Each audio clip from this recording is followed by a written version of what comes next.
So it's been a little over a year now since I decided to quit my job, take a bet on myself, and move to Colombia. And I want to share the biggest lesson I've learned this past year. So for those of you new to the channel, I used to work as a software engineer, 9 to 5 corporate job, but I always wanted to start my own business.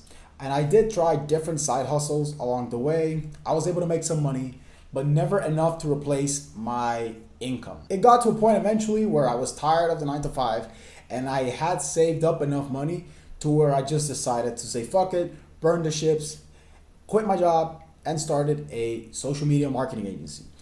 That was about a year now since I made that decision. And I've learned a lot definitely this past year, especially about business, life, and more specifically myself.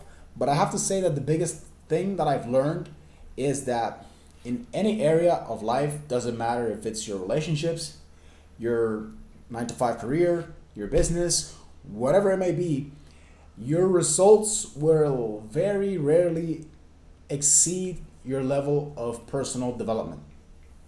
What do I mean by this?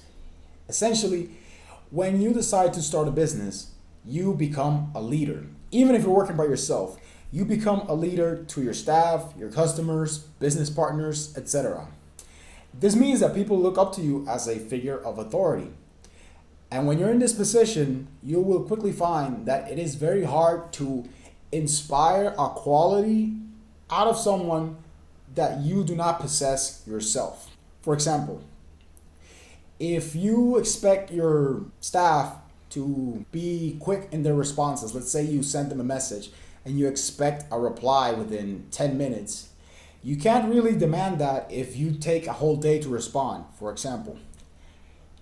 You can't expect your staff to be on time to meetings or demand them that they be on time to meetings if you yourself are late to meetings. And the thing is that human nature is very interesting in this regard, because every single fault in which you breach those little, let's say, commitments of authority or of leadership, it's an instance that your staff or your customers or the people you are leading, they will start to lose a little bit of respect for you. And it doesn't necessarily mean that they're going to outright have an outburst and disrespect you, but it means that if you are not leading the ship appropriately, then they are going to be more relaxed or not have a sense of urgency because they don't see that in the person who is leading them. You took the first step in deciding to be a business owner, to be a leader. So it is up to you to be the captain of the ship and lead by example. The past year, if I were to sum it all up, essentially it was a point of,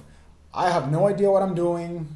That was for a couple months. And then it went to a few months where things were starting to work, and eventually got to a point where I hit another wall and I just started to face problems that I hadn't faced before, problems with, let's say, challenges. Let's not use the word problems, but challenges with staff, clients, or just business management in general that I had no prior experience in dealing.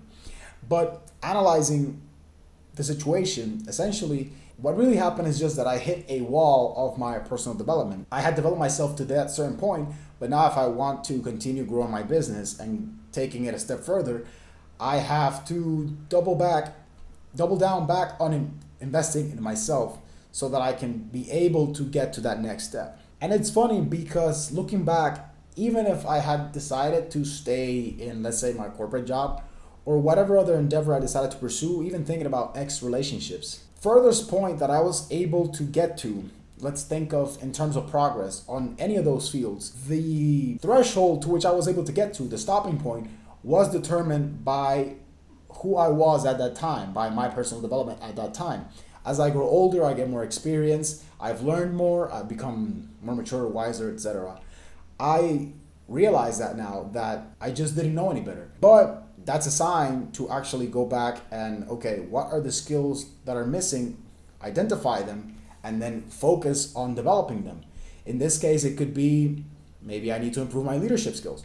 Maybe I need to improve my assertiveness, my communication skills. There's a lot of things that go into making up who you are, obviously, and that all affects how fulfilling or how developed each area of your life is going to be, essentially. That, I have to say, is my biggest takeaway. And it's interesting because the more I analyze each area of my life, I can see how the person who I am and the person who everyone is a manifestation of their core beliefs and their core habits.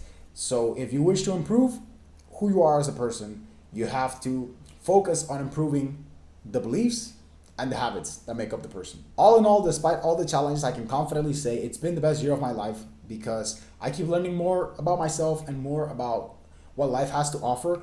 When, if I'm being honest, at a certain point in my 9 to 5, I felt like I had reached the end, like this is it, what else is there to look forward to? That's probably a topic for another video, but it is a great feeling to know that there is still much more to learn, to aspire, to accomplish, to achieve, and I'm really looking forward to what's to come in the next few years. All in all, I do hope that you found it valuable or at least insightful. Please do let me know in the comments below if you want me to expand on something else. But as always, thank you for watching, appreciate it, and I will see you on the next one.